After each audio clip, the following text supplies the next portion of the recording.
Okay, let's talk about the 11th through 15th quotes from St. Francis in 2013, since we're definitely coming down to the end of 2013.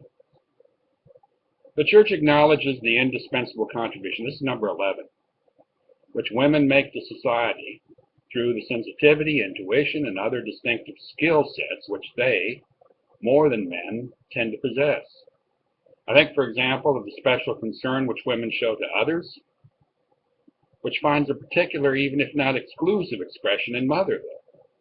I readily acknowledge that many women share pastoral responsibilities with priests, helping to guide people, families, and groups in offering new contributions to theological reflection.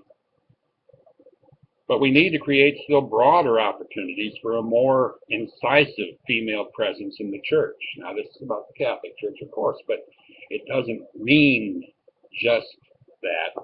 But since the Catholic Church has been traditionally a very, very male-oriented system, the Pope is saying that women are a lot more important than people want to give them credit for being. Because the feminine genius is needed in all expressions in the life of society, the presence of women must also be guaranteed in the workplace and in various other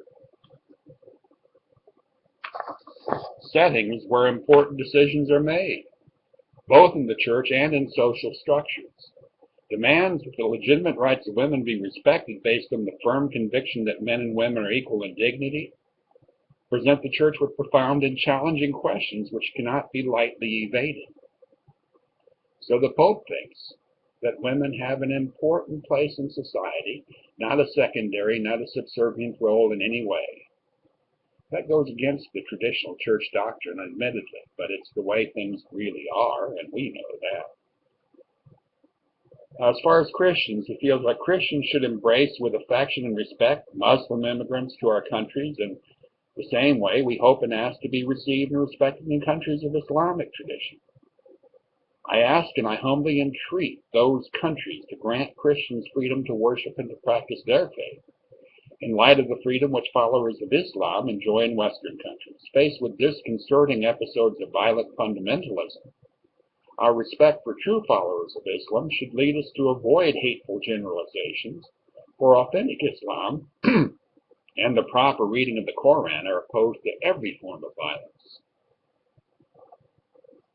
So that tells you something. Pope Francis understands that Islamists are no more violent and just as respectful of life and of human dignity and all of those things as any other religion.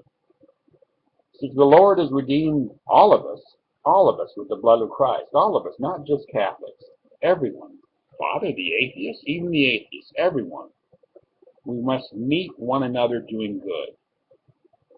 But I don't believe, Father, I'm an atheist. But do good, we'll meet one another there anyway.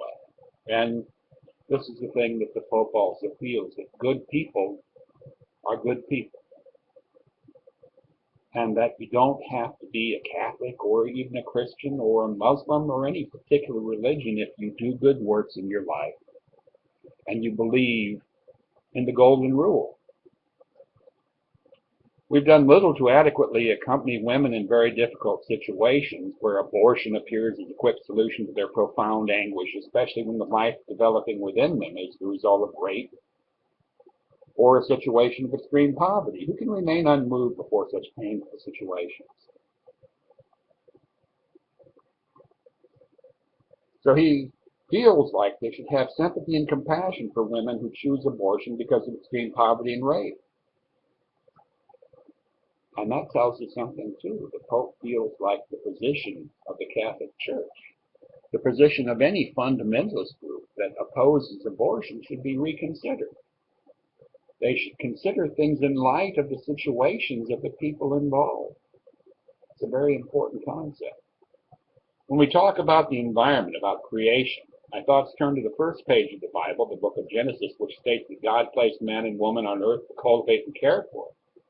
Question comes to my mind, what does cultivating and caring for the earth mean? Are we truly cultivating and caring for creation, or are we exploiting and neglecting? Again, The Pope is just more symbolically representing creation here, because the Catholic Church has taken the official position that God has created man through evolution.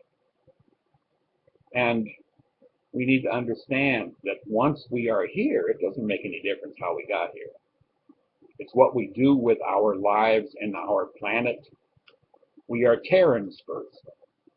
That's the thing that we have to remember. We are Terrans first. We are citizens of Earth.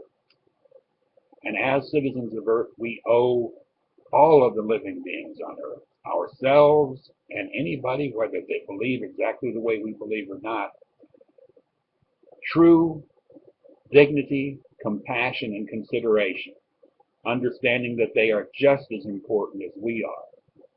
And for us to say that they are unworthy in any way because of some religious doctrine or belief belittles not only them, but it belittles us as well. We become less human beings. And that too is something we need to consider very, very closely.